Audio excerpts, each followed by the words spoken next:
The Director of National Intelligence, Tulsi Gabbard, is here, and she's saying this. Deep state criminals, and she puts them on notice, referring to 2 alleged leakers of classified info of the DOJ for prosecution. So 2 and more are coming. 3rd referral is on the way. Here to explain is the Director of National Intelligence, Tulsi Gabbard. Director, great to see you in person. Good to see you, Brian. So I read about this. You indicated to me this was happening.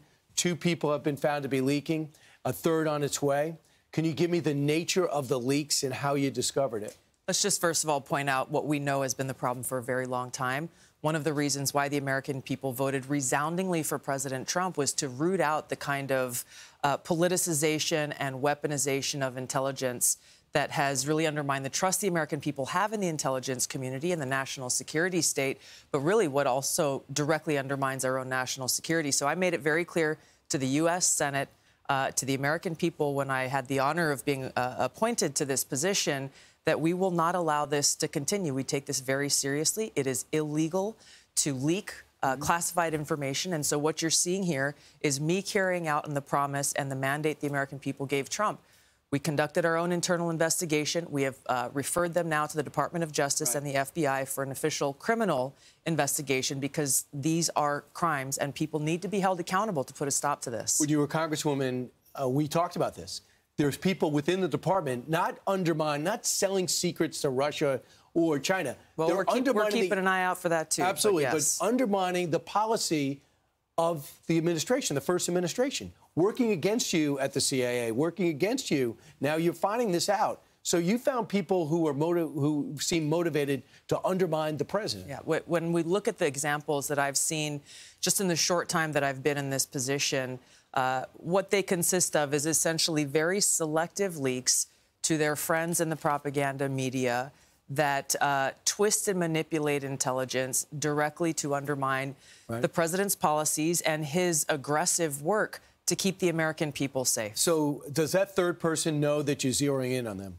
I don't know if they know, but these are the first 3 investigations. We are referring to the Department of Justice. There are more that we are continuing to, investigations we're continuing internally. Can you give me the nature of what they did, and will we know their names? I can't get into detail now because of the criminal investigations that the FBI will be conducting, but in each one of these examples, I can tell you we know that the intent, based on the result that we've seen through their leaks to the Washington Post, and the New York Times and other outlets, Huffington Post and others, has been directly to undermine President Trump and the work that he's doing. In cooperation with the director of the CIA and the FBI, since you're overseeing all of it? So it could be any in those bureaus beneath you? Yes. Okay. We just had the Secretary of Defense on, and he also is dealing with leak issues, 3 of which have been fired, maybe a 4 queued up. As Director of National Intelligence, do you have a role in that investigation? I don't. The Department of Defense is conducting their own investigation. I've not been involved with or connected to that. What we are looking at is specifically within the intelligence community. So that means the Office of the Director of National Intelligence, but also with purview over the 18 different intelligence elements that I have oversight over. Can you give me what you were told about you need to be able to communicate in real time, rapidly, with people at your level in a secure location? Yeah. Thanks to the Chinese infiltrating just about everything under the Biden administration, everyone was told to use the Signal app. What is the protocol for the administration about using the Signal app? It's very simple, obviously. We have official, secure means of communication, whether it's email or phone. That is the preferred method of communication. If, for example, someone is traveling, they're on the road. Which happens all the time. Which obviously we're not all locked to our desks, which is a good thing. Limited use of an end-to-end encrypted app like Signal is not only authorized under this administration, it was used prolifically under the Biden administration as well, recognizing that that's the most secure form of communication, but not using it to communicate classified information, of course. Was Jake Sullivan and former Secretary of State Anthony Blinken, were they communicating that way? I have been told by people who have firsthand experience they communicated prolifically and in great detail using the Signal app. So which is interesting because the Democrats on the committee and people who've been talking about this have never questioned or acknowledged that fact, even though we know that they know. Yeah, it's important for people to point out that there's very few options because the Chinese have penetrated into almost every. It's just practical. Every major we have to be able device. to communicate, and that is the most secure way to communicate. Right. Obviously, carefully. Limited, but we have to have options. So just so you know, there's a big story out today that the Secretary of Defense was using the Signal app on his desktop.